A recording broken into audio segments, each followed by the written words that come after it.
the apple seller, never imagining he was a billionaire in disguise. And her life was never the same again.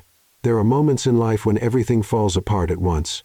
For Benjamin Hayes, that moment arrived on a rainy Tuesday in October when he found his fiancée, Victoria, kissing his best friend in his own company's office. The worst part wasn't the betrayal. The worst part was discovering, through a flash drive she left in her computer, that Victoria had planned the wedding just to get access to half of his $3 billion fortune. Benjamin Hayes, the man who built a tech empire from nothing, the billionaire who appeared on the cover of Forbes, the businessman everyone admired, was now a foolish man in love, who had almost handed over half of everything to a woman who only loved his money. That same night, Benjamin made the most reckless decision of his life. He called his lawyer, canceled the wedding, put the company in the hands of his trusted partner, and simply disappeared. No warnings, no explanations, no trace. 3 weeks later, Benjamin Hayes no longer existed, at least not in Seattle. Now he was just Ben, an ordinary guy in worn-out jeans and a simple shirt, pushing a wooden cart through the streets of Austin, Texas, selling candy apples. Candy apples, fresh and crisp, he shouted on the corner of 6th Avenue, trying to imitate the enthusiasm of the street vendors he had seen in movies. People walked past him without looking. Some laughed. Others turned their faces away with disdain. Benjamin quickly learned that being invisible was freeing and at the same time painful. For the first time in his life, no one wanted anything from him. No one asked for favors. No one pretended to smile. And no one, absolutely no one, was interested in his precious apples. "You're doing it wrong," said a child's voice behind him. Benjamin turned and saw a girl of about 8, with curly hair tied in 2 braids, bright brown eyes, and a Spider-Man backpack. She watched him with the honesty only children have. "Excuse me?" Benjamin blinked, confused. "You're shouting too much. You sound desperate. Nobody buys from desperate people. My mom always says a good seller makes the customer feel like they're doing him a favor, not the other way around." Benjamin opened his mouth but couldn't answer. An 8-year-old had just given a sales lesson to a billionaire. He didn't know whether to laugh or feel offended. "And how old are you?" "8, he asked, crossing his arms. 8.5. She corrected him seriously. "And I've helped my mom sell more flowers than you've sold apples in your whole life." Benjamin let out a genuine laugh. It had been weeks since he had laughed like that. "All right, sales expert. What's your name?" "Sophie." "And yours?" "Ben." "Ben what?" "Just Ben." Sophie frowned, suspicious. "Everyone has a last name." "Mine got lost along the way," Benjamin said, shrugging. The girl rolled her eyes but smiled. Then, without asking, she took a candy apple from the cart and took a huge bite. "Hey, you have to pay for that," Benjamin protested. "I'm testing the product. If it's good, I'll bring my mom here. If it's bad, you'll have to pay me for the emotional trauma of eating a horrible apple." Benjamin had no words. This girl was impossible and hilarious. Sophie chewed slowly, thoughtful, as if tasting fine wine. After a few long seconds, she nodded approvingly. 7.5 out of 10. "The coating is good, but you put too many peanuts. Some people are allergic, you know." "Thanks for the review, Junior Gordon Ramsay," Benjamin said sarcastically. "You're welcome. Now give me another one without peanuts." "Sophie!" A woman's voice echoed down the street. Benjamin looked up. A woman ran toward them, her brown hair flying, her face flushed with worry. She wore a flowered apron over a white blouse and jeans, carrying a basket full of flowers. Even from a distance, Benjamin could tell she was upset. "Sophie Marie Carter, I told you to wait for me at the flower shop." The woman stopped in front of them, out of breath, and pulled her daughter by the arm. "How many times do I have to tell you that you can't go around talking to strangers?" "But Mom, he's not a stranger. He's Ben, the apple seller who doesn't know how to sell." Benjamin stifled a laugh. Sophie's mother, however, didn't find it funny. She turned to him with a cold look that made Benjamin feel as if he were being judged by an invisible court. "I'm sorry if my daughter bothered you," she said, far too formally. "It didn't bother me. Actually, she gave me some good tips about sales," Benjamin said, trying to sound friendly. The woman narrowed her eyes, clearly suspicious. She looked at the apple cart, then at Benjamin, as if trying to decide whether he was a threat or just an incompetent vendor. "Sophie, let's go now." "But Mom, I haven't finished my apple yet." "You didn't even pay for it." "I was testing it," Sophie argued, completely offended. Her mother sighed, tired, and reached into her pocket. She pulled out 5 crumpled dollars and pushed them into Benjamin's hand with more force than necessary. "Here, for the apple, and sorry for any inconvenience." Benjamin held the money, but before he could say anything, the woman was already pulling Sophie by the arm, dragging her away. "Bye, Ben." Sophie waved, smiling with her mouth full of caramel. Benjamin waved back, still holding the $5. He looked at the bill, then at the direction they had disappeared, and felt something strange in his chest, something he hadn't felt in a long time. Curiosity. Who was that suspicious-eyed woman and her impossible daughter? And why, for the first time in weeks, was Benjamin Hayes smiling for real? He put the $5 in his pocket as if they were a treasure and went back to pushing his cart.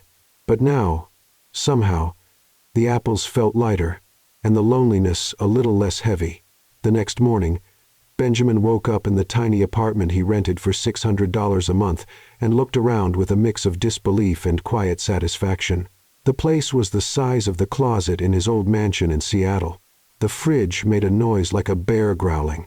The shower had only 2 temperatures, freezing or boiling, but it was his, or rather, Ben's, the apple vendor. He prepared the cart with extra care that morning.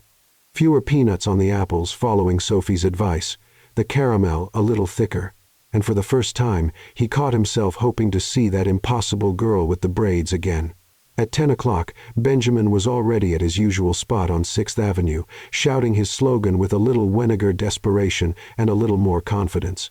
Candy apples made with love and without too many peanuts. 2 older ladies stopped and bought 3 apples. A tourist couple took a picture with the cart. Benjamin sold more in 2 hours than he had the entire week before. Maybe that girl really did know what she was talking about. "See? I told you were doing it wrong." Benjamin turned around. There was Sophie with the same Spider-Man backpack, but this time wearing a red hoodie with bunny ears on the hood. She had a lollipop in her mouth and a victorious smile on her face. "You again?" Benjamin pretended to be surprised. "Don't tell me you came to test more products for free." "Today I brought money." Sophie showed him a wrinkled $1 bill. "But only if the apple has no peanuts." "No peanuts, just like the most demanding food critic in Austin requested." Sophie let out a sharp laugh and grabbed the apple Benjamin had prepared, especially without peanuts. She took a bite and her eyes widened. 9 out of 10. "Now we're talking." "Only 9? What do I need to make it 10? "Edible glitter," Sophie said, completely serious. "Everything is better with glitter." Benjamin laughed out loud. This girl was unreal. "And your mom? Does she know you're here again talking to the strange apple vendor?" "She's at the flower shop. Super busy. Today is Thursday, big delivery day. She lets me play in the square while she works, but I have to stay close." Sophie took another huge bite of the apple. "And you're not strange." "Strange is the hot dog guy over there who talks to himself." Benjamin looked in the direction she pointed, and sure enough, there was a hot dog vendor mumbling to himself while setting up his cart. "Fair enough.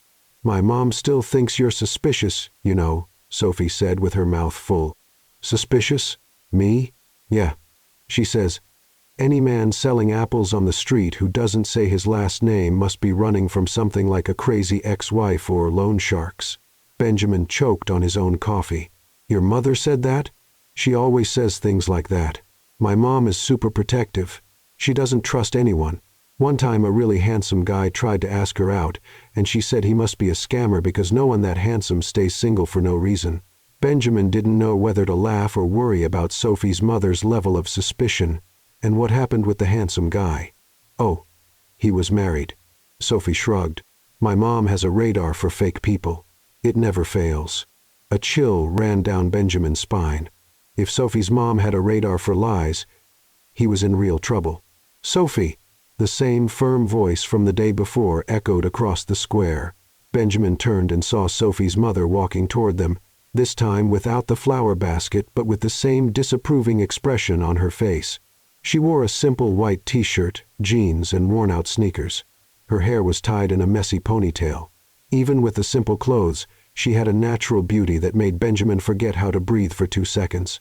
"Good morning," Benjamin said, trying to sound polite. She completely ignored the greeting and looked straight at Sophie. "You promised to stay at the square. This is not the square.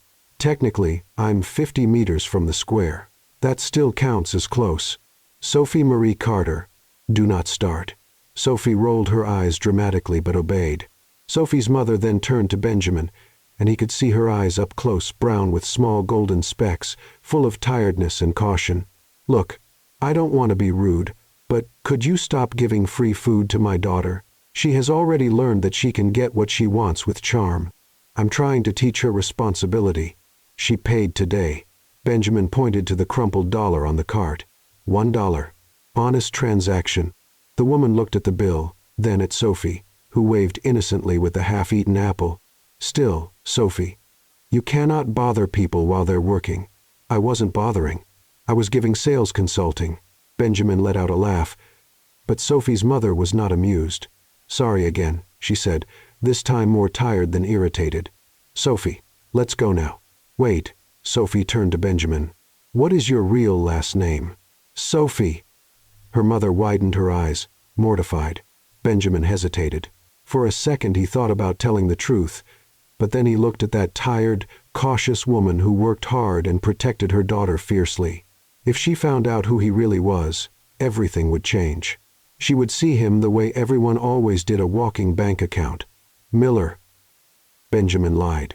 "Ben Miller." Sophie's mother studied him for a few seconds, as if trying to detect the lie. Then she nodded briefly. "Nice to meet you, Ben Miller. I'm Rachel. Rachel Carter." Rachel. Finally, a name for the face. "Nice to meet you, Rachel. Now that the formal introductions are done, can you please stop charming my daughter with sugared apples? She is already hyperactive enough without outside help." Benjamin smiled. "I'll try, but your daughter is very persuasive." "I know. Believe me, I know." Rachel took Sophie's hand. "Come on, sweetheart. We have deliveries to make." Sophie waved excitedly to Benjamin as she left with her mother. "Bye, Ben. Next week I'll bring my grandmother to meet you. She will love you." Benjamin waved back, smiling. Rachel, however, turned one last time, and her eyes met Benjamin's with unexpected intensity. "Ben Miller," she said, testing the name. "If that really is your name." Then she turned and left, leaving Benjamin with a tightness in his chest and the absolute certainty that Rachel Carter would be much harder to fool than he had imagined. He looked at Sophie's crumpled dollar still on the cart, and thought that maybe, just maybe, living as Ben Miller was the best and worst decision he had ever made. A week passed, and Benjamin could not get Rachel Carter out of his mind. Not only because she was beautiful, which was an undeniable fact, but because she looked at him as if she could see through any mask he wore, and that was both frightening and fascinating. He had learned her routine. Every morning Rachel opened the flower shop at 8. Sophie went to school at 7:30, but on Thursdays and Fridays, when there were no afternoon classes, the girls stayed playing in the square while Rachel worked. And always, without fail, Sophie found an excuse to visit the apple cart. That Friday, Sophie appeared wearing a yellow dress with white polka dots and a headband with bee antennas.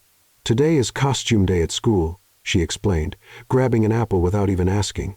Benjamin had already set one aside just for her. "I'm a queen bee. But the teacher said queen bees don't wear pink sneakers, so technically I'm a rebel queen bee." Benjamin smiled as he accepted the crumpled dollar Sophie always brought. "Rebel queen bee? I like it. Much more interesting than a regular queen bee." "Exactly." Sophie took a bite of the apple and spoke with her mouth full. "You should make apples shaped like bees. You would sell a ton."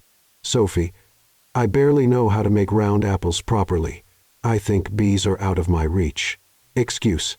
Sophie pointed the apple at him like a magic wand. "My mom always says that whoever doesn't take risks won't get rewards. Your mom seems to have a lot of sayings." "Oh, you have no idea. She has one for every situation. Last week I forgot my homework and she said, 'Sophie, laziness is misery's cousin.' I don't even know what that means, but it sounded very serious." Benjamin laughed, shaking his head. "And speaking of your mom, where is she today?" Helping a difficult customer who wants peach-colored flowers but doesn't like real peaches, only the color. But it can't be too orange because orange reminds her of Halloween, and she hates Halloween. Sophie rolled her eyes dramatically. Complicated people give me a headache. Welcome to the business world. That's why I'm going to be an astronaut. No difficult customers in space. Benjamin was about to respond when he heard a cheerful, deep voice behind him. So, you're the famous apple salesman who enchanted my granddaughter. Benjamin turned and saw a woman around 70, with short gray hair, red-framed glasses, and a wide smile that took up half her face. She wore jeans, a floral blouse, and comfortable white sneakers. Next to her was Rachel, arms crossed, wearing that expression Benjamin already knew well, pure suspicion. "Grandma Helen." Sophie ran to hug her grandmother, almost dropping the apple. "Hi, my little coconut candy." Helen hugged her tight, then looked at Benjamin with obvious curiosity. "So, young man, you're Ben Miller." "Yes, ma'am. Nice to meet you." Benjamin held out his hand, and Helen shook it with surprising strength. "Helen Carter. And don't call me ma'am, please. Makes me feel older than I am. You can call me Helen or Grandma Helen if you prefer. Everyone does." "Mom, don't exaggerate," Rachel muttered, clearly embarrassed. "Exaggerate? Me? Never." Helen picked up an apple from the cart and examined it as if it were a rare jewel. "Sophie doesn't stop talking about you. Grandma, Ben makes the best apples in the world. Grandma, Ben is funny. Grandma, Ben doesn't have a real last name." Benjamin choked. "Mom." Rachel's eyes widened in horror. "What?" "She really said that?" Helen shrugged innocently. "Children don't lie, dear.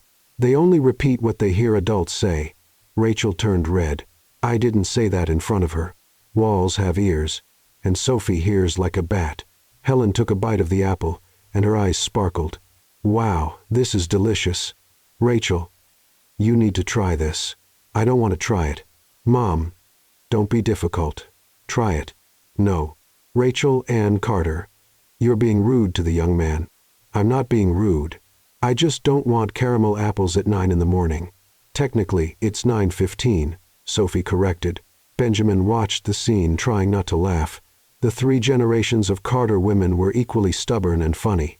Helen pulled a $5 bill from her purse and handed it to Benjamin. "Give me 3 apples, 1 for me, 1 for Sophie, and 1 for my grumpy daughter." "I'm not grumpy," Rachel protested. "Yes, you are. You haven't smiled since 2020, Sophie said, seriously. "Sophie, it's true. The last time I saw you laugh for real was when that dog stole the bride's bouquet at the church." Helen burst into loud laughter. "Oh, I remember that." The dog ran off with the flowers in his mouth and the bride chasing him in that huge dress. It looked like a movie scene. Rachel covered her face with her hands, mortified. Benjamin separated 3 apples and handed them to Helen, who gave 1 to Sophie and tried to push the other into Rachel's hand. "Mom, I don't want it." "Take it, dear. Otherwise the young man will think you don't like him." "I don't need to like him. He's an apple salesman my daughter insists on visiting every day. And what's the problem? He seems like a good person. You met him 2 minutes ago. Mother's instinct never fails." Helen winked at Benjamin. "She's always like this, suspicious. Her last boyfriend was 4 years ago, and she broke up with him because she thought he blinked too much." "Mom!" Rachel turned as red as a pepper. "I broke up with him because he was immature. He was 26, Rachel. Every 26-year-old man is immature." Benjamin finally couldn't hold it and laughed. Rachel looked at him with a mix of anger and embarrassment. "I'm sorry," Benjamin said, trying to compose himself. "I didn't mean to laugh." "Laugh all you want," Helen said cheerfully. "This family is a circus. The sooner you accept it, the better." "Mom, he's not accepting anything because he's not part of the family." Rachel grabbed the apple from Helen's hand. "There, I have the apple. Happy?" "Very. Now take a bite." "I'm not going to bite it." "Bite it." "No." "Rachel Ann Carter, you're making a scene in front of half the town." Rachel looked around and noticed that some people were actually watching. She sighed, defeated, and took a small bite of the apple. Her eyes widened. "Wow," she murmured, surprised. "This is really good." Benjamin smiled victoriously. "Thank you." Rachel blinked as if she had just realized she had given him a compliment and quickly put her serious expression back on. "I still think you're suspicious." "I know," Benjamin said. And this time, he was the one who truly smiled.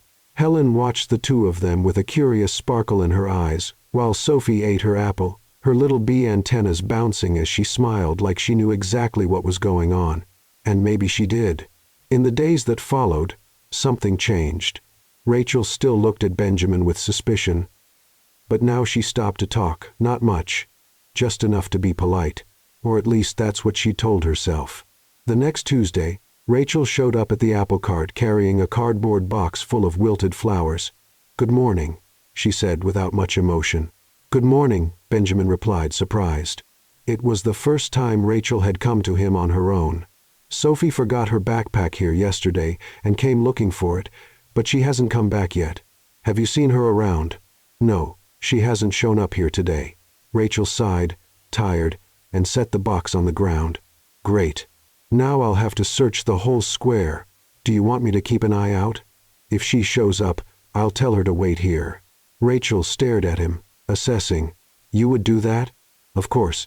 It's not like I have much to do besides selling apples to 3 people a day." Rachel almost smiled. "Almost. All right. If she shows up, tell her to go straight back to the shop and don't give her free apples. She's had too much sugar this week." "Understood. No sugary bribes." Rachel rolled her eyes, but this time Benjamin was sure he saw the corner of her mouth lift slightly before she turned and hurried off. 15 minutes later, Sophie came running, her backpack hanging sideways and her hair messy. "Hi, Ben. Where's my mom? She went looking for you." She was worried. "Oh no." Sophie made a face. "She's going to give me another lecture about responsibility again. Last time it lasted 40 minutes. 40? I counted." Benjamin held back a laugh. "Maybe if you didn't forget things, she wouldn't have to lecture you." "You sound like my teacher." Sophie crossed her arms, annoyed. "And she sounds like my mom. Everyone sounds like someone who wants to lecture me. Welcome to life." Sophie let out a dramatic sigh and sat on the curb next to the cart. "You know what's boring? Everyone is worried about me all the time. My mom, my grandma, my teacher. It's like I'm going to explode if I'm alone for 5 minutes." Benjamin sat beside her, adjusting the straw hat he had bought to look more authentic as a vendor. "It's because they love you. People who love always worry. That's exhausting."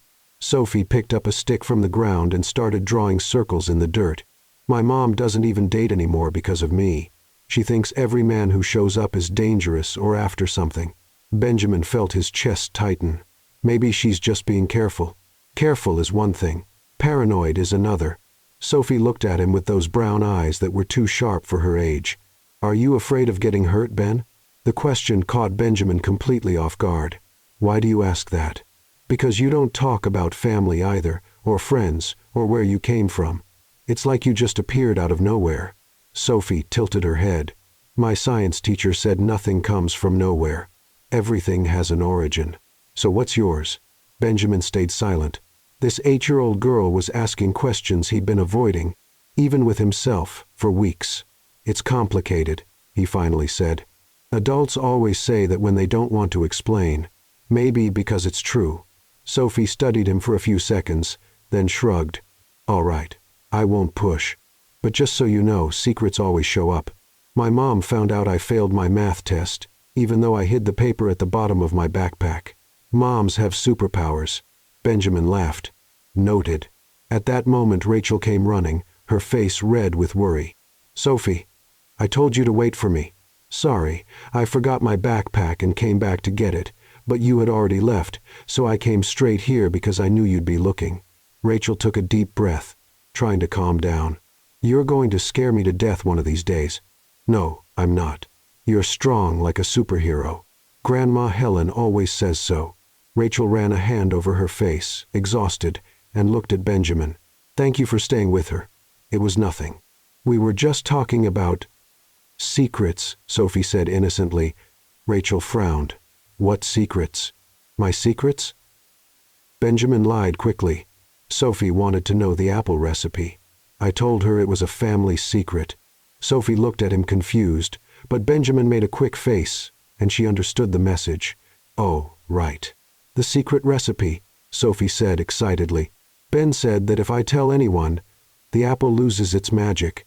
Rachel didn't look convinced, but she was too tired to investigate. All right, let's go. We need to finish the flower arrangements for Saturday's wedding. Already? But I didn't even eat my apple yet. You ate 3 this week. That's enough. But Mom? Sophie, don't insist. Sophie pouted but obeyed. Before leaving, she turned to Benjamin and whispered, "Thanks for not telling." Benjamin winked at her.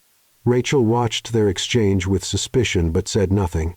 She took Sophie's hand and started walking back to the flower shop. Benjamin watched the two of them walk away, feeling that tightness in his chest that was becoming more and more familiar. He liked those two. He liked the impossible girl and the cautious mother. He liked the feeling of being just Ben, the apple seller, and not Benjamin Hayes, the lonely billionaire. But how long would that last? He was about to return to the cart when he heard the sound of a familiar engine. His heart froze. A black SUV stopped at the corner. The window rolled down, and there was Derek, his personal assistant from Seattle, wearing a suit and dark glasses. "Mr. Hayes, we need to talk." Benjamin looked around quickly. Rachel and Sophie had already turned the corner. He walked to the car, angry. "What are you doing here? Your partner is getting nervous. You've been gone for weeks. There are meetings you need to attend, contracts to sign. You can't just disappear. I can do whatever I want. The press is starting to ask questions, and Victoria is giving interviews saying you left her at the altar." Benjamin clenched his fists. "I didn't leave anyone. I found out she was a liar. I know that, but the public doesn't." Derek took off his glasses. "You need to come back and control the narrative before she destroys your reputation." Benjamin looked at the apple cart, at the quiet square, at the flower shop in the distance. "I'm not going back, Mr. Hayes." "Not now, Derek. I just need more time." Derek sighed. "How much time?" "I don't know." Benjamin ran a hand through his hair. "Just leave me alone for a few more weeks, please." Derek stared at him for a few seconds, then nodded. "Fine. But if things get worse, I'll come and get you by force." "Fair enough." The SUV drove away, leaving Benjamin alone on the corner, his heart racing and the feeling that his world of lies was about to fall apart. Benjamin couldn't sleep that night. Derek's visit had shaken him in a way he didn't expect. It wasn't fear of being found. It was fear of losing what he was building in Austin, that simple life, those conversations with Sophie, and especially those brief moments when Rachel lowered her guard and almost smiled at him. The next morning he was too distracted to notice that Sophie had arrived earlier than usual. She appeared out of nowhere, clapping her hands in front of his face. "Earth to Ben. Are you there, or did you travel to another galaxy?" Benjamin blinked, coming back to reality. "Sorry, I was thinking about making apples with glitter? Not exactly." Sophie climbed onto the wooden bench next to the cart and swung her legs. "You look like someone who argued with somebody. Was it your girlfriend?" "I don't have a girlfriend." "Really?" Sophie's eyes widened. "Why not?" "You're handsome. You make good apples. And you're not boring. That's already more than most people." Benjamin laughed despite the weight in his chest. "Thanks for the evaluation." "You're welcome." "So why are you sad?" "Who said I'm sad?" "Your eyes." Sophie pointed at him. "My art teacher says eyes are the windows to the soul, and yours have the curtains closed today." Benjamin was impressed. This girl was unbelievably perceptive. "Let's say I'm dealing with some complicated things." "Like what?" "Like hard decisions." Sophie thought for a second. "My mom always says hard decisions are easy when you know what really matters. The problem is figuring out what matters." Benjamin looked at Sophie with a mix of surprise and admiration. "Your mother is very wise." "She is. But don't tell her I said that. Otherwise, she'll get all full of herself and impossible to handle." At that moment, Rachel appeared, carrying a large vase of sunflowers. She stopped when she saw Sophie by the apple cart again. "Sophie, you promised you'd stay helping in the shop today." "I was helping, but then I finished watering the plants and came to give emotional support to Ben." Rachel frowned. "Emotional support? He has soul curtains closed." Rachel looked at Benjamin, confused. "What does that mean?" "It means I'm having a rough day," Benjamin explained, embarrassed. Rachel set the vase on the ground and crossed her arms. And why is my daughter involved in your rough day? Because she showed up offering free life coaching. Sophie. What? I was just being nice. Sophie jumped off the bench. You always say we should be nice to people. Being nice doesn't mean getting into other people's lives. Technically, I didn't get into anything. He just looked like he needed help. Rachel rubbed her temples, that universal gesture of a mother at the end of her patience. Sophie, go back to the shop now. Sophie rolled her eyes but obeyed. Before leaving, she turned to Benjamin. Remember what I said, figure out what matters. And she ran off before Rachel could scold her again. Rachel stayed there, clearly unsure if she should leave or say something. Benjamin decided to break the silence. I'm sorry. I didn't mean to get your daughter involved in my problems. You don't need to apologize. Sophie has a special talent for jumping into places she shouldn't. Rachel hesitated, then asked, Are you okay? The question caught Benjamin off guard. It was the first time Rachel had shown genuine concern for him. I'm dealing with some things from the past. Nothing serious. Rachel studied him for a few seconds, her sharp gaze seeming to look right through the masks. You know, you don't have to tell your life story to everyone. But you also don't have to carry everything alone. She shrugged. Just some unsolicited advice from someone who learned that the hard way. Benjamin felt his chest tighten. Thank you. Rachel nodded, picked up the vase of flowers, and started walking away, but then she stopped and turned back. Ben? Yes? Sophie is right. You look like someone who could use a friend. She bit her lip as if fighting with herself. If you want, I don't know, to have a coffee after I close the shop? There's a good cafe on the corner. Benjamin blinked, surprised. You're inviting me for coffee? I'm offering adult company, so you stop venting to my 8-year-old. Rachel blushed. But if you don't want to, that's fine. I want to, Benjamin interrupted too quickly. I do. Coffee sounds great. Rachel looked relieved and tried to hide it with a small smile. All right. 6 o'clock at the cafe on the corner. Don't be late. I won't. Rachel gave a brief wave and hurried off, carrying the vase as if it weighed 100 pounds. Benjamin stood there processing what had just happened. Rachel Carter, the woman who had spent weeks treating him with suspicion, had just invited him for coffee. He should be worried. He should be thinking about the risks. He should be protecting himself. But all he could do was smile like a clueless teenager. At exactly 6 o'clock, Benjamin walked into the cafe. It was a small, cozy place, with wooden tables and the smell of fresh coffee in the air.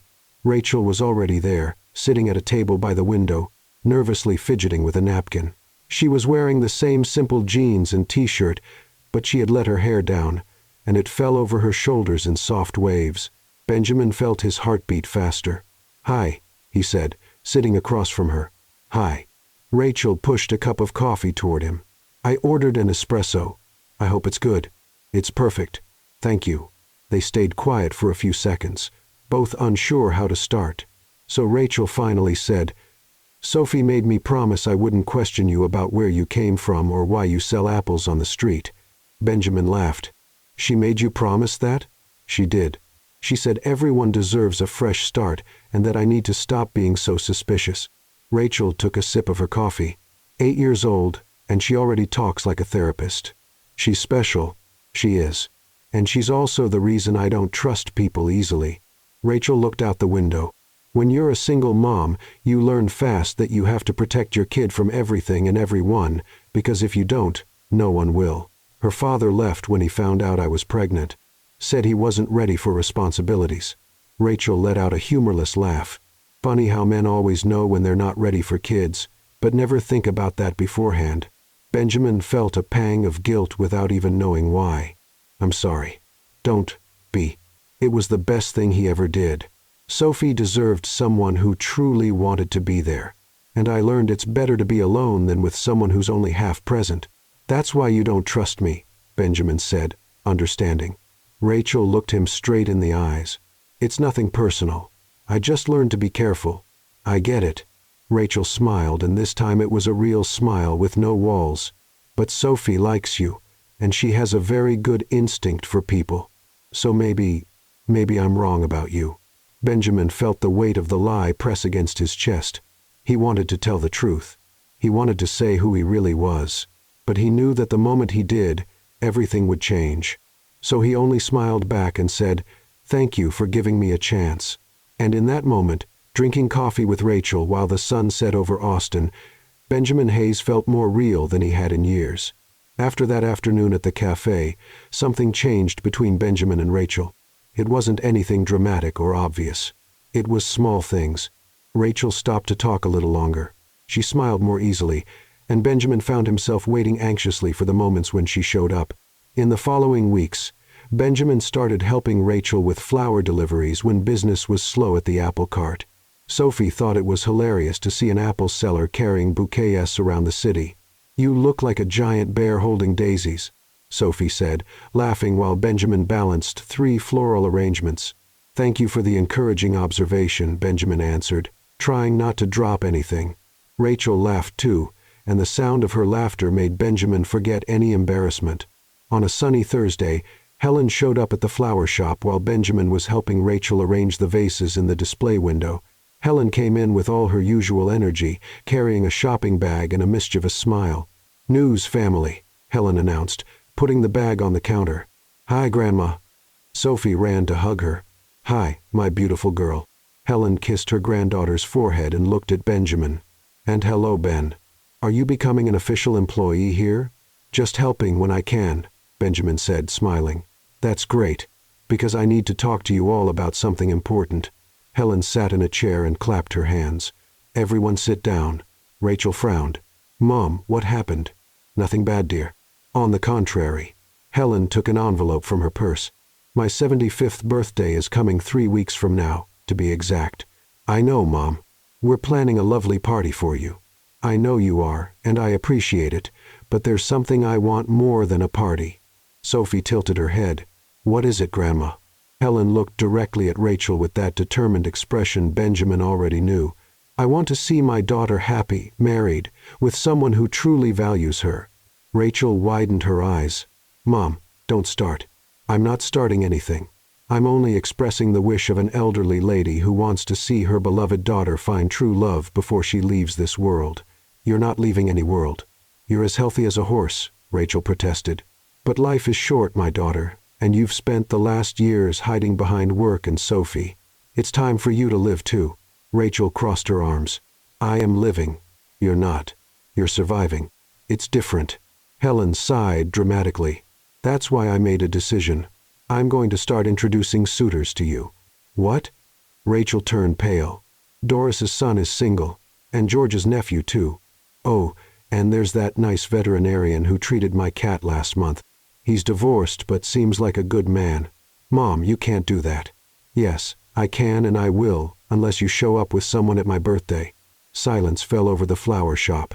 Sophie looked from her grandmother to her mother with wide eyes.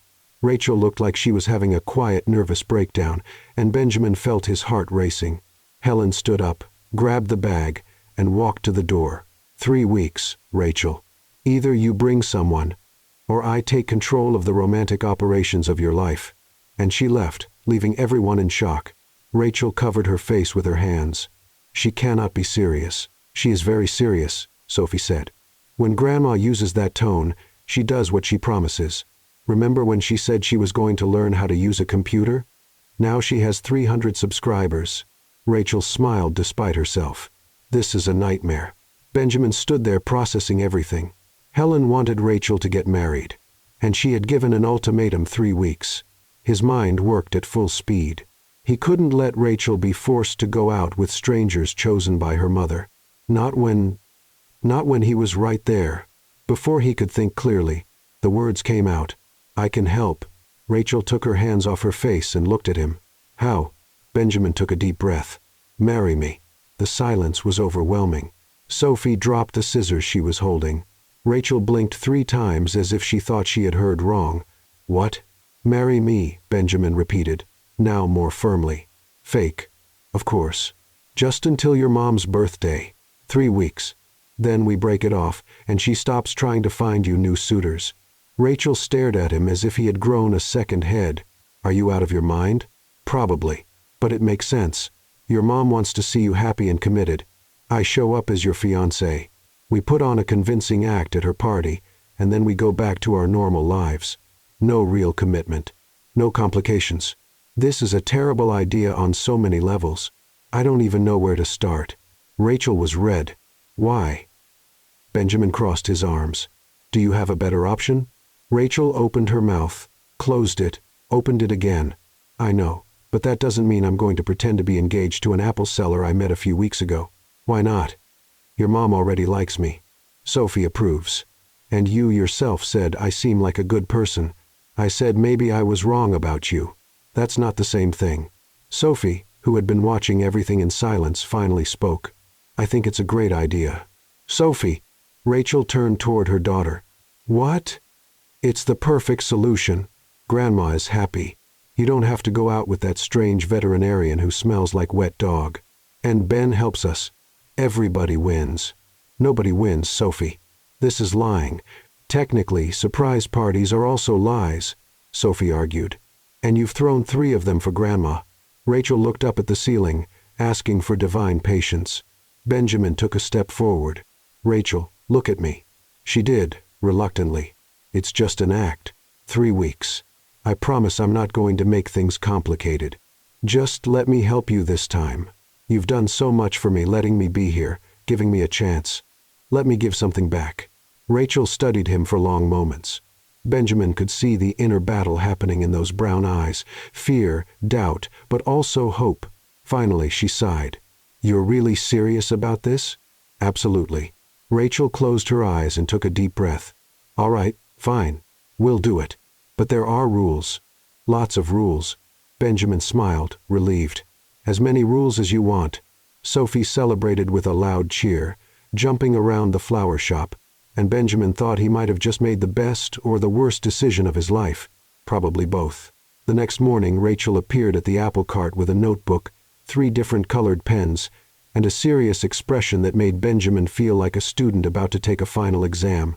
Good morning, he said, trying to sound casual. Sit, Rachel ordered, pointing to the bench beside the cart. Benjamin sat without arguing. Rachel opened the notebook to a page already covered with neat handwriting. Rules, she announced. Several of them, and you're going to agree with all of them, or this fake arrangement ends before it even starts. I'm listening. First rule. No exaggerated displays of affection. We can hold hands, maybe a casual hug, but nothing more than that. Understood? Second rule. You're not sleeping at my house. We need to keep our lives separate. Third rule. Sophie cannot know it's fake. Benjamin frowned. Why? She already knows. Exactly. And she cannot lie. If my mother asks a direct question, Sophie will fall apart in 3 seconds. Rachel sighed. We need to convince Sophie it's real at least until the party is over. Benjamin hadn't thought about that. Won't that confuse her? Probably. But it's better than my mother finding out the truth and having a meltdown. Rachel made another note. Fourth rule, when this is over, we end things in a friendly way. No drama. Neither one of us gets to be the villain in the story. Agreed. Rachel continued listing rules. They couldn't tell anyone besides Sophie at first. Benjamin needed to learn basic things about her to seem believable. They would have to eat dinner together at least twice a week so Helen could see them. And the most important rule of all, once everything ended, they would go back to being just acquaintances. Just acquaintances? Benjamin repeated, feeling something strange in his chest. Yes. It's cleaner that way. No confusion. Rachel closed the notebook. Do you agree with everything? Benjamin should have felt relieved. He should have been happy with the clear, objective rules, but instead he felt a pinch of disappointment. I agree, he said anyway. Great. Rachel put the notebook in her bag. Now come with me. We need to tell Sophie this is real now. The sooner the better. My mom is coming to the flower shop this afternoon, and I need Sophie to be convincing. Benjamin followed Rachel to the flower shop, where Sophie was arranging tulip vases on the counter.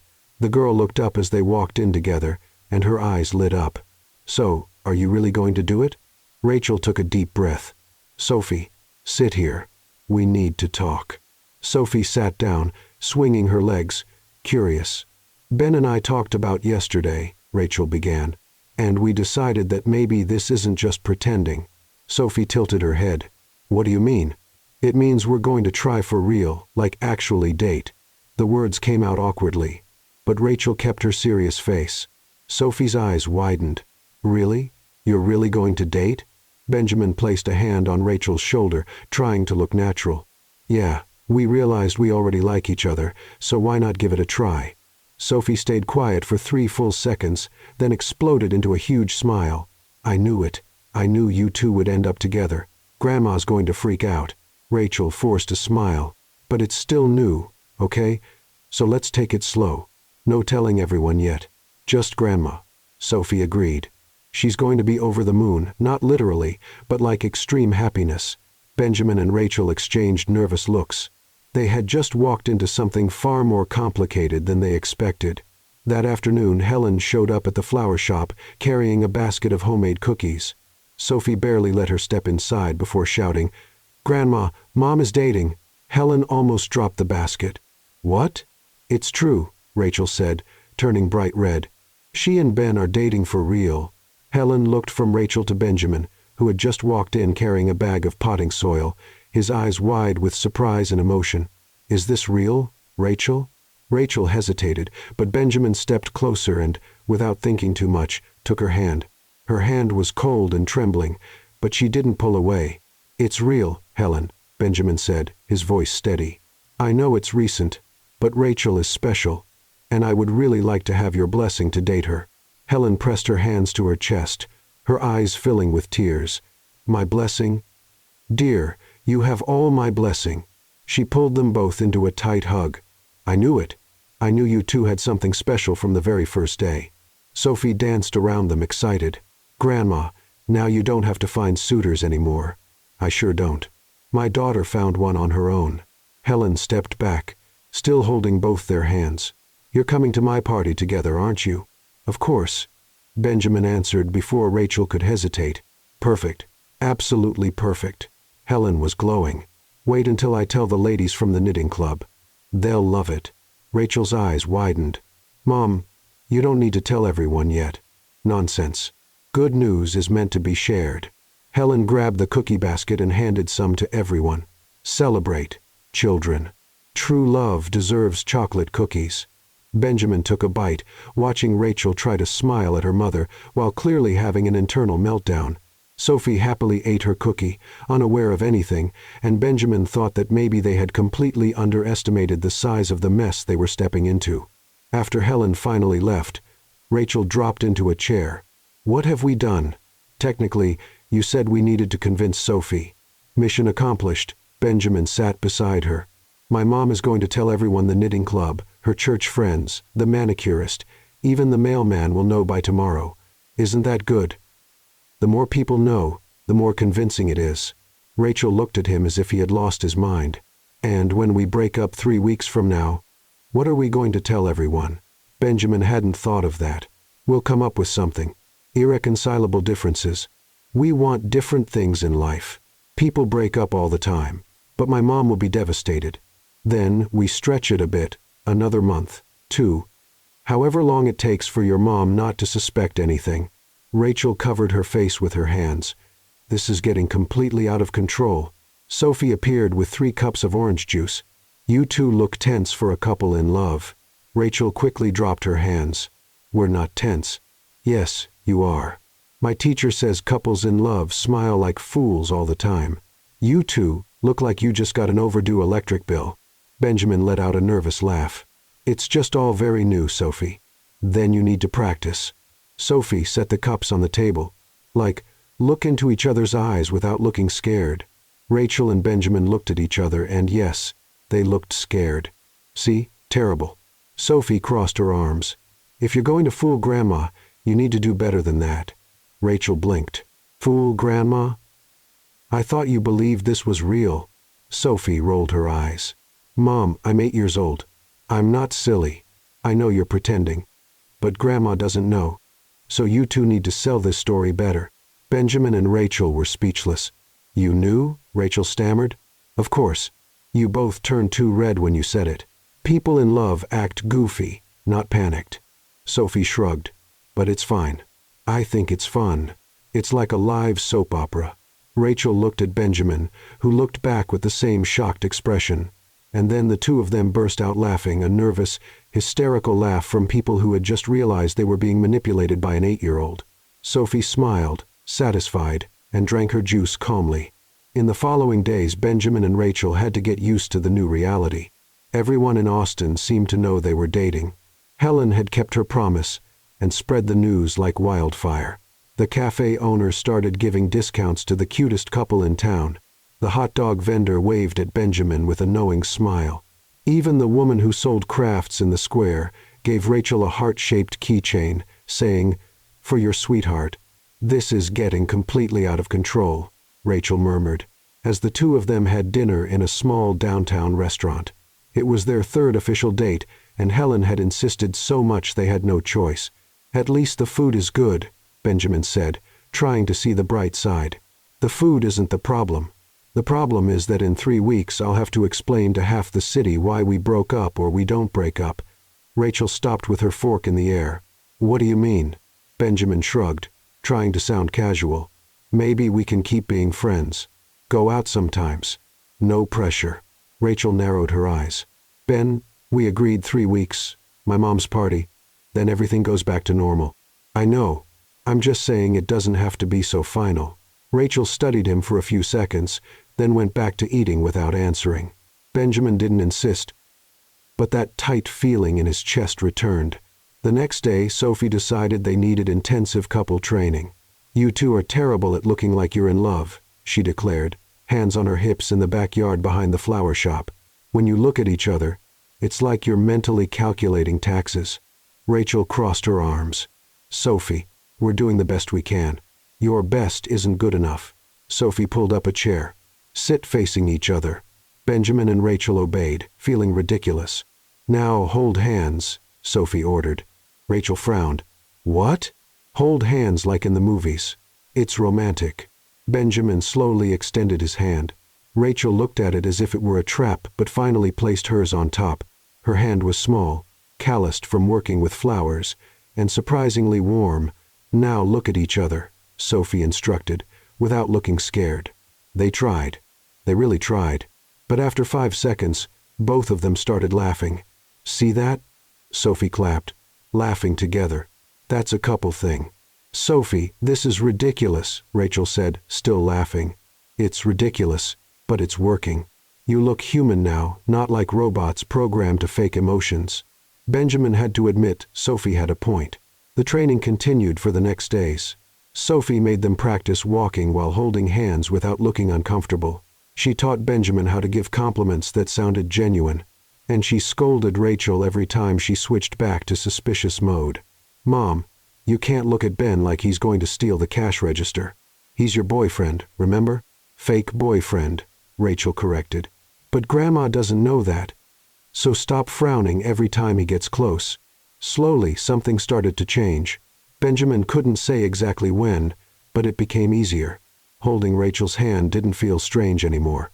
Making her laugh became his favorite pastime. And when she smiled, really smiled, Benjamin felt as if he had won an award. A week before Helen's party, Benjamin was helping Rachel close the flower shop when she finally asked, "Why did you really propose this?" Benjamin stopped stacking pots. "What? The fake marriage? The dating, all of it?" Rachel leaned on the counter. "You could have stayed quiet. Let my mom drag me to horrible dates." "Why did you offer?" Benjamin hesitated. The real answer was complicated and revealed more than he was ready to admit. "Because you deserved someone by your side, even if it was only pretend." Rachel stayed silent, her eyes searching his as if trying to find the hidden lie. "You're strange, Ben Miller." "I know. And I still think you're hiding something." "I know you do." Rachel sighed. "But for some ridiculous reason, I trust you. Not completely, but a little." Benjamin felt his heart speed up. "That's progress." "It is." Rachel grabbed her bag. "Tomorrow we're having dinner at my mother's house. She wants to get to know you better. I hope you're ready for 20 questions about your entire life." Benjamin swallowed hard. 20 questions were 19 more than he could answer honestly. "I'll survive." Rachel gave him a sideways smile, the kind that made his stomach flip. "We'll see." She left the flower shop, and Benjamin stayed there alone in the dark, wondering when exactly he'd stopped pretending. Because the truth, the frightening truth he didn't want to admit even to himself, was that Rachel Carter was no longer part of an act. She had become real. Very real. And when everything fell apart, when the truth about who he really was came out, Benjamin knew he would lose much more than a fake relationship.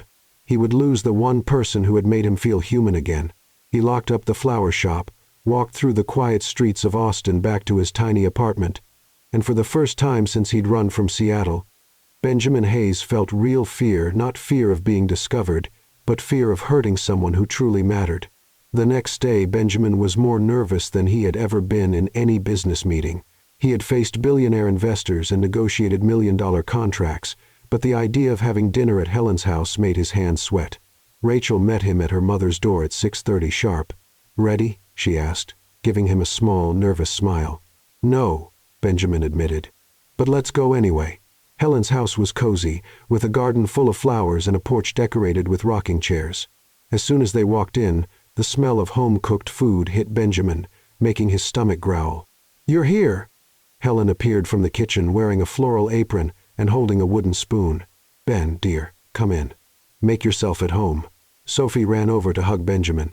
"Did you survive the day?" "My mom was super nervous. She changed outfits 4 times. Sophie," Rachel turned bright red. "It's true. And she put on perfume 3 times. The whole house smells like lavender now." Benjamin held back a laugh, while Rachel covered her face with her hands, mortified. Helen pulled Benjamin toward the kitchen. "Come here. I need your opinion on the seasoning of the sauce." Benjamin tasted the sauce, and his eyes widened. "This is amazing, Helen. Family recipe." Helen lowered her voice conspiratorially. "Now tell me, what are your intentions with my daughter?" Benjamin nearly choked. "My intentions?" "Yes. Are you serious, or are you just playing around? Because Rachel has already suffered enough, and I'm not letting anyone hurt her again." Benjamin felt the weight of those words. Helen wasn't joking. Her eyes, usually cheerful and mischievous, were serious. "I'm serious, Helen. Rachel is special. I wouldn't hurt her on purpose." Helen studied him for a long moment, then nodded. "I believe you. I don't know why, but I do." She went back to stirring the pot. "Just don't make me regret it." During dinner, Helen bombarded Benjamin with questions. Where was he from? What did his family do? Why did he sell apples? Did he have plans for the future? Benjamin dodged with half-truths. Born in Washington State, complicated family preferred not to talk about it. Sold apples because he wanted a simpler life. And about the future? Well, he was trying to figure it out one day at a time. Sophie watched everything with that sharp look that missed nothing. "You talk a lot without saying anything," she said, chewing mashed potatoes. "Like a politician in a debate." "Sophie." Rachel and Helen scolded at the same time. "What?" "It's true." He answered 3 questions without actually answering anything. Benjamin couldn't hold back a laugh. "You're dangerously observant for an 8-year-old. 8.5, Sophie corrected. "And thank you. I'm going to be a detective when I grow up. Or an astronaut. I haven't decided yet." After dinner, while Helen and Rachel washed the dishes in the kitchen, Sophie pulled Benjamin out to the porch. "I need to show you something," she said. "Way too serious." "What is it?" Sophie looked around to make sure they were alone, then pulled a phone from her pocket. "I saw a strange car on your street yesterday, a black SUV. It looked kind of suspicious." Benjamin's heart stopped. "How do you know where I live?" "I followed you once." Sophie shrugged, completely unbothered. "Just to make sure you weren't a serial killer or something. My mom needs protection." Benjamin didn't know whether to be impressed or worried. "Sophie, you can't go around following people." I know, but it's not about that." Sophie showed a slightly blurry photo on her phone. "This car was parked in front of your building, and there was a woman inside.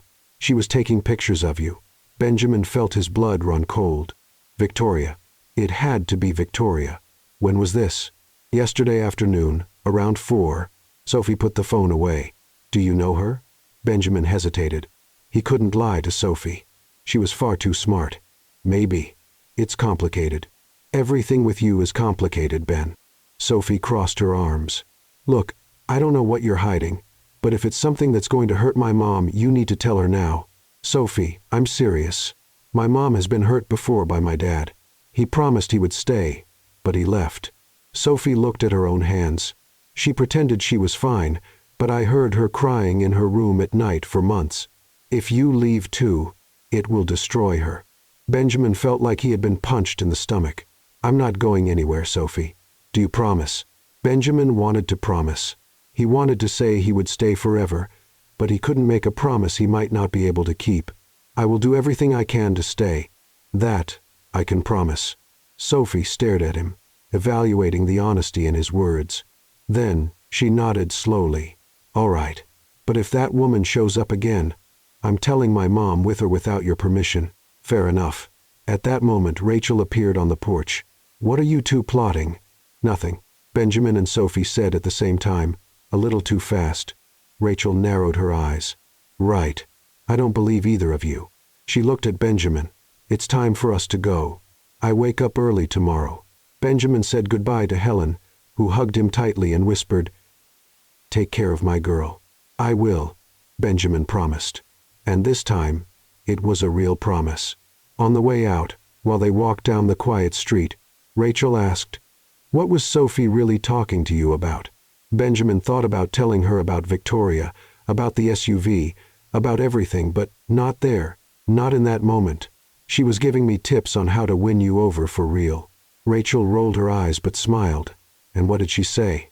That I need to bring flowers and chocolate and never, ever forget birthdays. Rachel laughed at sound Benjamin had learned to love. Sophie watches too many soap operas. Maybe, but she's not wrong. Rachel stopped walking and looked at him. Ben, you know this is still temporary, right? You can't get confused about what we're doing here. Benjamin looked into her eyes and saw fear, not fear that he was lying, but fear that he was telling the truth. I know exactly what we're doing, Rachel. And in that moment, under the street light on the empty road, Benjamin realized that maybe both of them had been lying to themselves for weeks. Because whatever this was, it had stopped being pretend a long time ago. The next morning, Benjamin woke up with a strange feeling in his chest. There were only 3 days left until Helen's party, and he knew Victoria was nearby, waiting for the right moment to strike. He needed to do something, but he didn't know what. When he arrived at the apple cart, Sophie was already there, sitting on the curb with a lollipop in her mouth and a serious expression. We need to talk, she said bluntly. Good morning to you, too. There's nothing good about it. That woman from the car came back last night. I saw her from my bedroom window. Sophie took the lollipop out of her mouth. Ben, who is she? Benjamin sighed and sat beside her. She's someone from my past. Someone I wish I'd never see again. Ex-girlfriend? Ex-fiancé. Sophie's eyes widened. You were engaged, and you didn't tell my mom? It's complicated, Sophie. Everything is complicated with you. Sophie stood up, frustrated. You need to tell the truth now, before Grandma's party. I'm going to tell her. I promise. I just need the right moment. Sophie stared at him with that look that seemed much older than 8 years. The right moment doesn't exist, Ben. There's only the moment you choose. And the longer you wait, the worse it gets. Before Benjamin could respond, Rachel came running down the sidewalk, her face pale with worry. Sophie, you left without telling me again. Sorry, Mom. I only came to tell Ben about the party. Rachel took a deep breath, trying to calm herself. Then she looked at Benjamin. The party is tomorrow night. My mom is in full hurricane mode, organizing everything. She wants us to get there early to help decorate. Of course, I'll be there. Rachel hesitated, then stepped closer. Ben, are you sure you want to do this? There's still time to back out. I can make up an excuse for my mom. Benjamin held her hand, and this time it wasn't for show. I want to be there, Rachel. With you. For real. Rachel was speechless. Sophie watched the two of them with a mischievous smile. Look at that. You're getting better at acting. Rachel rolled her eyes but didn't let go of Benjamin's hand. The next day, Helen's house was completely transformed, balloons everywhere, tables decorated with flowers, and a huge banner that read Helen Carter's 75 years, a life of love. Benjamin arrived early, just as he had promised, and Helen immediately put him to work hanging decorations. More to the left. No. Now it's crooked. A little to the right. Helen directed from below with the authority of a general. Mom, you're going to wear Ben out before the party even starts, Rachel said, carrying a tray of snacks. Nonsense. He's strong. Look at those arms. Helen winked. You chose well, dear. Rachel turned red all the way to her hairline. Sophie walked in carrying a box of napkins. Grandma, do you want the pink napkins or the gold ones? Both mixed. A party should be cheerful, not monochromatic. In the hours that followed, the house filled with guests, friends from the knitting club, neighbors, distant relatives. Everyone wanted to meet Rachel's boyfriend. Benjamin shook more hands that afternoon than in months of business networking, and every person he met made a point of saying how much Rachel deserved to be happy. She's been through a lot, said an elderly woman with white hair. That father of Sophie's was a coward. But you seem different, young man. You seem like a real person. Benjamin smiled, but her words stung. A real person. If only she knew how many lies he was carrying. When the party was at its peak, Helen climbed onto a chair and asked for attention. My dear friends, thank you for being here, celebrating with me. 75 years is a lot, but I'm happier now than at any other moment in my life. Applause filled the room. And do you know why? Helen looked directly at Rachel and Benjamin. Because I'm finally going to see my beloved daughter marry someone who truly values her. Rachel almost dropped her glass. Mom, that's why I want to make an official request. Helen pressed her hands together like she was praying. Ben, dear, would you ask my daughter to marry you? Here, now, in front of everyone. Silence fell over the room.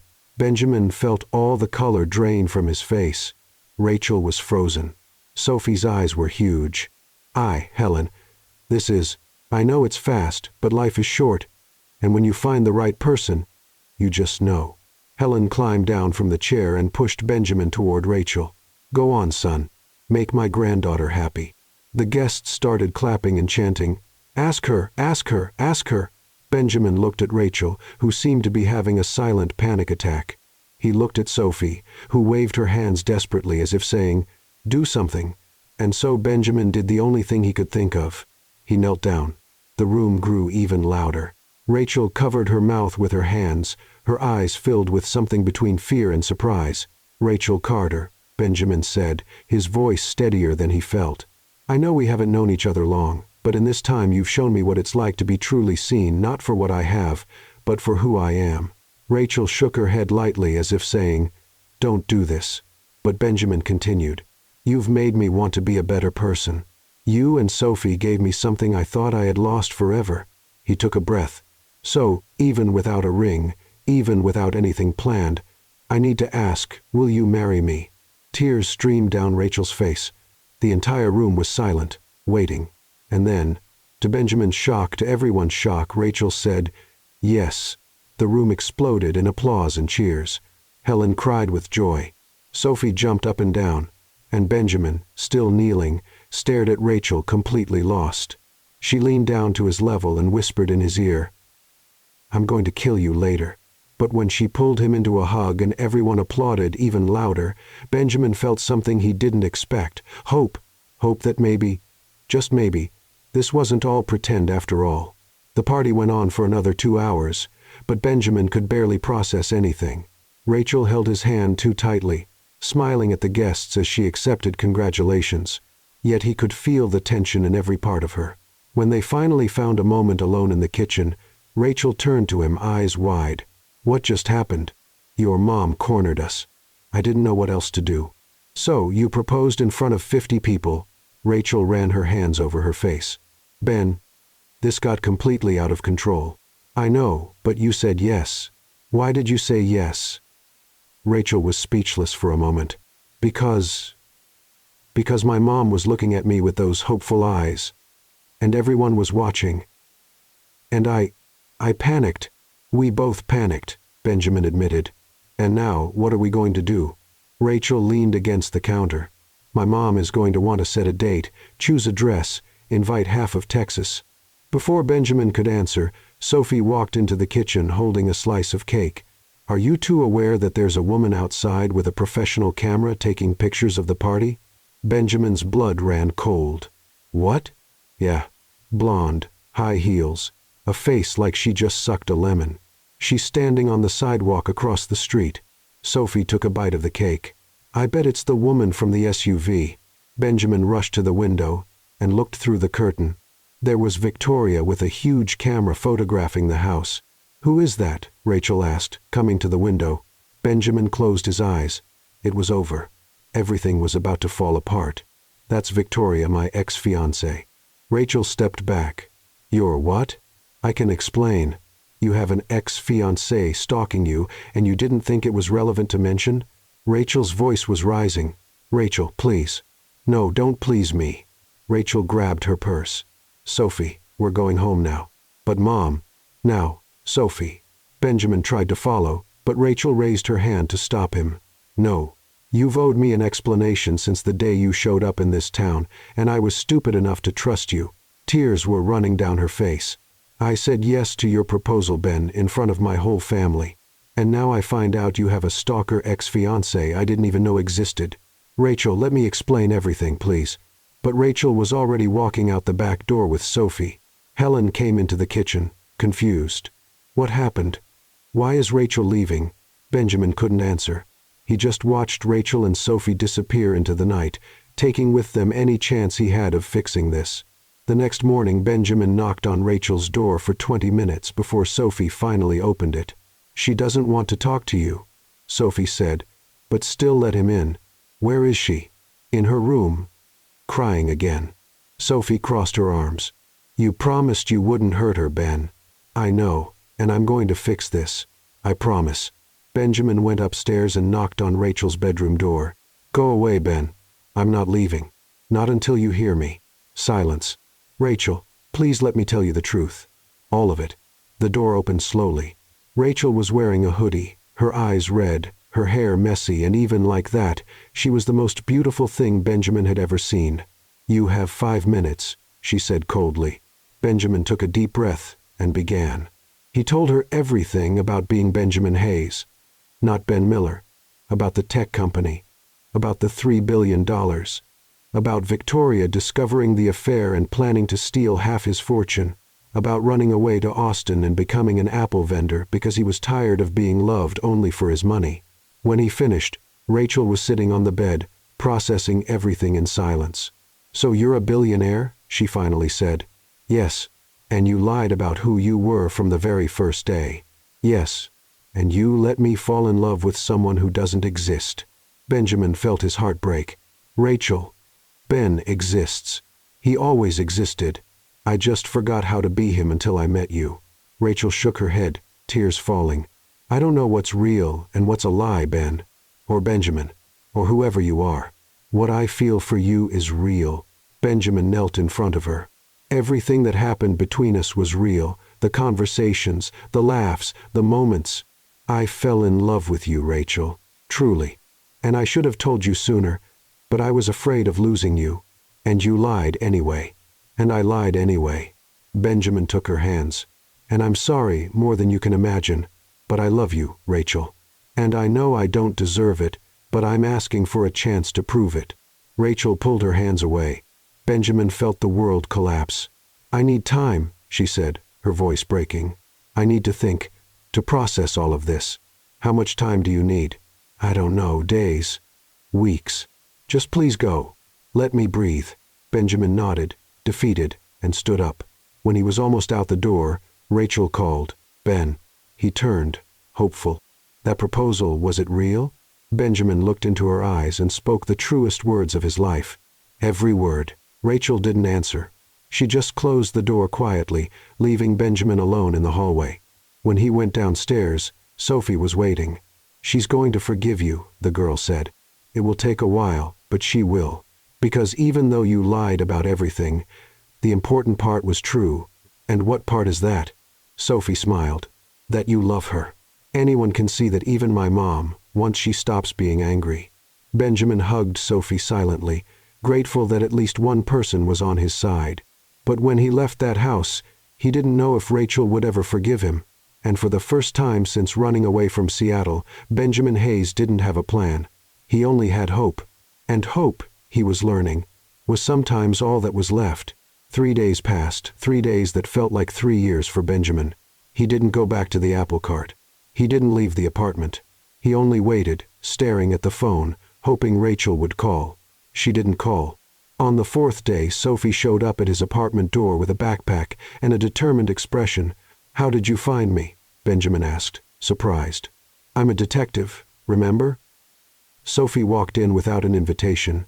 "You look terrible. Thanks for the honesty." "You're welcome." Sophie dropped the backpack on the couch. "My mom looks terrible too. She cries when she thinks I'm not watching. And Grandma Helen is losing her mind because she thinks you two fought because she pushed the marriage proposal." Benjamin ran a hand through his messy hair. "I ruined everything, Sophie." "Yeah, you did." Sophie sat on the kitchen table. "But you can still fix it." "How? Your mom barely wants to talk to me." "That's why I brought this." Sophie pulled a flash drive from her pocket. "You're going to record a video telling everything, the whole truth. No lies, no masks, and I'm going to show it to her." Benjamin looked at the flash drive as if it were a bomb. "You think this will work?" "I don't know. But it's better than sitting here like a wilted plant." Sophie pushed the flash drive into his hand. "Speak from the heart, Ben or Benjamin, or whoever you are. Just be real this time." That same afternoon, Benjamin recorded the video. He talked about his life in Seattle, about the loneliness of being loved only for money, about discovering Victoria's betrayal. He talked about running away to Austin and meeting an impossible girl with braids who changed everything, about a cautious florist who made him want to be a better man. And he talked about love, the real love he had for Rachel and Sophie, the love that made him realize no fortune in the world was worth more than the simple moments with them. When he finished, Benjamin had tears on his face. Sophie took the flash drive and hugged him tight. "She's going to watch it. I promise." 2 days later, Sophie kept her promise. She found Rachel at the flower shop, set the laptop in front of her, and pressed play. Rachel tried to resist, but after the first 30 seconds she couldn't stop watching. She saw Benjamin vulnerable, honest, completely exposed. She saw his tears. She heard every word filled with regret and love. And when the video ended, Rachel was crying too. "He really loves you, Mom," Sophie said, holding her hand. "I know he lied, and I know you're scared, but he loves you, and you love him too. I can see it in your eyes every time you talk about him." Rachel covered her face with her hands. "I don't know if I can trust him again, Sophie." "Then don't trust him. Trust what you feel." Sophie pulled her mother's hands down. "You always taught me that everyone deserves a second chance. Why doesn't Ben deserve one too?" Rachel looked at her daughter and saw wisdom far beyond 8 years. "When did you get so smart?" "I always was. You just took a while to notice." Sophie smiled. "So what are you going to do?" Rachel took a deep breath. "I'm going to do something completely crazy." That same night, Rachel knocked on Benjamin's apartment door. He opened it, surprised, wearing wrinkled clothes and with an unshaven face. "Rachel, I watched the video," she said plainly, "and I'm still angry at you." Rachel crossed her arms. "You lied to me for weeks. Made me fall in love with someone I thought didn't exist. I know. And I'm sorry." "Let me finish." Rachel raised her hand. "You lied about a lot of things, but there was one thing you didn't lie about. I saw it in your eyes, Ben or Benjamin. The name doesn't matter. The man I met, the man who made terrible apples and talked to my daughter and made me laugh, that man was real, and that's the man I love." Benjamin felt his heart race. "Rachel, so here's the deal." Rachel stepped closer. "No lies ever again. If we're going to try this for real, it has to be with total honesty about everything. I promise. Never again. And you're going to talk to my mom again as Benjamin Hayes, not as Ben Miller. And you're going to explain everything to her too. I'll do that. And you're still going to have to win me over again from zero, because trust isn't rebuilt in a day." Benjamin smiled for the first time in days. "I'll spend the rest of my life winning you over if I have to." Rachel finally smiled too. So dramatic. She laughed. And Benjamin felt as if the sun had come out again. Rachel stepped a little closer. "So that marriage proposal." "It was real," Benjamin said, cutting her off. "Every word. But I understand if you want to forget it happened. We can start over. Do everything right this time." Rachel looked at him for a long moment. "Or we can keep the proposal and have a real wedding when we're ready. No rush, no pressure." Benjamin couldn't help it. He pulled Rachel into a tight hug. "I love you so much." "I love you too, you billionaire disguised as an apple vendor." They stayed like that for a few minutes, just holding each other, letting the world shrink down to the two of them. Then Rachel stepped back slightly. But there's still one problem, Victoria. She won't just give up. I know. I've already talked to my lawyer. We'll deal with her legally and the right way. And the press, when they find out the missing billionaire is in Austin? Benjamin shrugged. Let them find out. I'm not hiding anymore, not from who I am, not from you. Rachel smiled and held his hand. Then we'll face all of it together. Together. 3 months later, Helen's backyard was completely transformed, flowers everywhere, lights hanging from the trees, white chairs arranged in neat rows, and at the center of it all an arch decorated with sunflowers and caramel apples. Sophie, wearing a light yellow dress and a flower crown, stood by the door, waiting for Rachel to finish getting ready. "Mom, everyone's waiting." Rachel appeared wearing a simple white lace dress, her hair loose, no heavy makeup. She looked beautiful in the most natural way. "How do I look?" "Perfect." Sophie held her mother's hand. "Ready to marry a billionaire?" Rachel laughed. "Ready to marry Ben. The rest doesn't matter." The music began. Sophie walked out first, tossing flower petals. Then Rachel followed, walking beside Helen, who couldn't stop crying from happiness. Benjamin stood at the altar in a simple suit, hair trimmed, beard clean, and when he saw Rachel walking toward him, he knew he had made every right decision that had brought him to that moment. The ceremony was small and intimate, just close family and friends. Helen cried the entire time.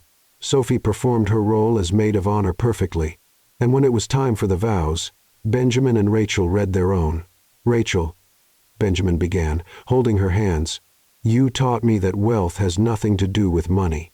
It's waking up next to someone you love. It's laughing together at breakfast. It's an 8-year-old who keeps you in line when needed." Everyone laughed, including Sophie. "I promise, to be honest, to be present, to be the man you and Sophie deserve. Not the billionaire, not the apple vendor, just me, always." Rachel was crying when it was her turn. "Ben, you came into my life selling terrible apples and hiding secrets." More laughter. "But behind all the lies there was a good man trying to find himself. And somehow, while you found yourself, I found myself too. You reminded me that it's okay to trust again, it's okay to fall in love again, and it's okay to let someone in even when it's scary. I promise to be patient, to be real, and to share every caramel apple with you for the rest of our lives." When they were finally declared husband and wife, Benjamin pulled Rachel into a kiss that earned loud applause from everyone present. Sophie shouted, "Finally! I thought you two would never kiss for real." The party went on through the evening with music, food, and plenty of caramel apples. Helen danced with Benjamin and whispered, "You made my daughter happy. That's all a mother can ask for." Derek, Benjamin's assistant, was there too. He approached at the end of the night.